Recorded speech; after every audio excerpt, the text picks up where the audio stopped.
আজকে তো ভাবলাম তুমি আসবা না, জুতো কালকে ছিল না, আজকে কিটো পরেই চলে এসেছো। যদি ভাই তো আর রাস্তায় যাবে না, তাই কিটো। আজকে যদি কিটোও ছিঁড়ে যায় না না, ছেড়বে না কিটো। তো চলো আমরা রেডি হই, দৌড়ানো শুরু করি। তো হ্যালো দোস্ত, welcome to our another video. আমরা ঘুরে ফিরে চলে আসলাম আবার এই যেখানে দৌড়াই আমরা, এই রাস্তায় মাঠের মধ্যে, এখানেই চলে আসলাম। আসলে আমাদের প্ল্যানিং ছিল যে আজকে আমরা মাঠে যাব দৌড়াতে, কিন্তু সেটা আর হলো না, তাই তো নয়ন? হ্যাঁ, কি আর করা যাবে, কালকে যা বৃষ্টি হলো, হয়তো রনকদার জন্য দেখো।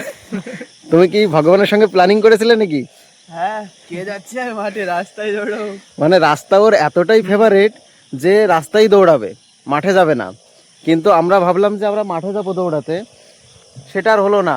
চলো, না হলে আর কি করা যাবে, মুষলধারায় যদি বৃষ্টিপাত হয় তাহলে দৌড়ানোর জন্য এই রাস্তাই বেস্ট একদম। তো রেডি হই আমরা। তো বন্ধুরা, আজকে আমাদের রানিং কমপ্লিট। আজকেও 1 কিলোমিটার দৌড়ালাম, তবে আজকে 1 কিলোমিটার আমরা ভালোই স্পিড দিয়েছি তিনজনে। রনকের তো আজকে খতরনাক স্পিড ছিল। কোথায় পেলে এরকম এনার্জি? ভালো ভালো স্পিডে দৌড়েছে। তোমার কি পায়ে ব্যথা হচ্ছে নাকি? হালকা। কোথায়? এই জায়গাটা। ও, পায়ের গোড়ালির কাছে। আমারও পায়ের ডান পায়ের গোড়ালির ওখানে হচ্ছে ব্যথা। ও দৌড়াতে দৌড়াতে সেরে যাবে, তবে মাঝে মধ্যে এরকম রানিং টানতে হবে কিন্তু। আর বন্ধুরা, আর বলবো না যে পরের দিন থেকেই মাঠে যাব দৌড়াতে, বলা যায় না। আজকেও বললাম, আজকেও আবার মুষলধারায় বৃষ্টি শুরু হলো। ওর থেকে ভালো সাইলেন্ট থাকি, যখন দেখবো পরিস্থিতি আমাদের অনুকূলে আছে তখন দৌড় দেবো, কি বলো? কষ্ট হয়ে গেছে আজকে অনেক। সময়ের সাথে সাথে নিজেকে পরিবর্তন করা অবশ্যই দরকার। রনক 35 কিলো ওজন তুলতে পারবে না, ওর ক্যাপাসিটি নেই। তুমি কি পারবা ওজন তুলতে? হ্যাঁ। সেদ্ধ করা ধান মানে 2 ঘাড়ে 2টো? হ্যাঁ। বাহ, তোমরা কমেন্ট করে জানাও, ঠিক আছে? আমি কিছু বলবো না। 2 কাঁধে 2 বস্তা সেদ্ধ করা ধান, একটু কাঁধের সাইজটাও দেখো, ঠিক আছে? তোমরাই কমেন্ট করবা, আমি কিছু বলবো না। তো বন্ধুরা, আজকের মতো আমাদের কোর্স কমপ্লিট। আর এখন আমরা রেডি হয়ে একদম বাড়ির দিকে ছুটবো। কালকে কোন মাঠে আসবা? এই রাস্তায়। এই রাস্তায় আসবে, আমরা কোনো তর্ক করব না। আজকে ধরো দেখা গেলো আমরা আবার তর্ক করলাম যে অন্য মাঠে যেতে হবে, তারপরে ধরো আবার শুরু হয়ে গেল। তবে আজকে দেখো সূর্য উঠেছে, আকাশের পরিস্থিতি সমস্ত কিছুই ঠিক আছে, আমাদের অনুকূলে আছে মনে হচ্ছে। তাও তোমার সঙ্গে কোনো তর্ক করব না, ঠিক আছে? এই মাঠেই আসবো বন্ধুরা আমরা। তো বন্ধুরা, সকালের পড়ানো আমার কমপ্লিট। আর আজকে খাওয়া দাওয়া করে টোরে আজকে যেতে হবে আমাকে এক জায়গায়। আর কোথায় যাচ্ছি সেটা দেখতে হলে সঙ্গে থাকতে হবে। তো যাই, আগে স্নানটা সেরে নিই, আর তারপরে গিয়ে দেখি আজকে কি রান্না হয়েছে।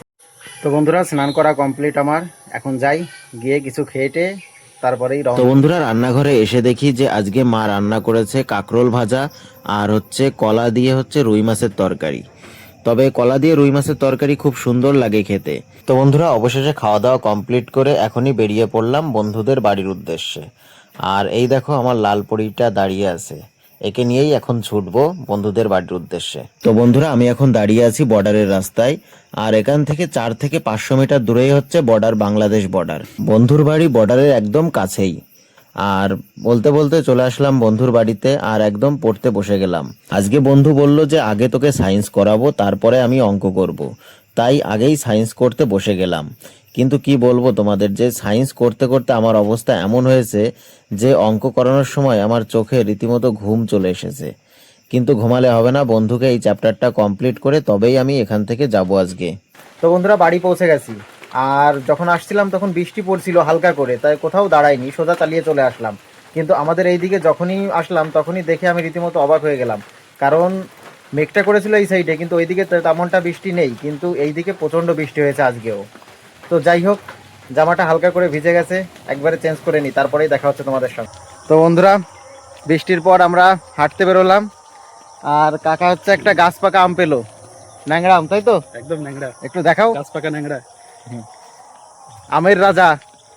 অনেকে তোমরা হচ্ছে হিমসাগর আম খাও, খুব ভালো লাগে, অবশ্যই হিমসাগর আম খুব ভালো, তবে ন্যাংরার উপরে কোনো নেই, তাই না? ন্যাংরার উপরে কোনো আম নেই। ন্যাংরা আম যখন কাঁচা থাকে টকেও রাজা, আর পাকলে পারে মিষ্টিতেও রাজা। ন্যাংরা আমের গন্ধটাও খুব সুন্দর। হ্যাঁ, দারুণ। আর এইখানে দেখো আবার জল জমা শুরু হয়েছে, আর কয়েকটা মাস তারপরে তো আবার জলে ভরে যাবে এই সাইডে। বাহ, দাও দাও, কামড় দাও। পুরো একদম গাছ পাকা। অমৃত। সত্যি ন্যাংরা আমের স্বাদ পুরো অন্য লেভেলের। তো আজকে আমরা হাঁটতে বেরোলাম, অন্যদিন হচ্ছে আমরা হাঁটতে বেরোই, তবে হচ্ছে মাঝপথেই আমাদের ফিরে যেতে হয়। অ্যাকচুয়ালি অন্যদিন যখন হাঁটতে আসি তখন আমাদের মাঝপথেই ফিরে যেতে হয়। তাও তো এই কদিন হাঁটতে আসতে পারছি না, বৃষ্টি হচ্ছে।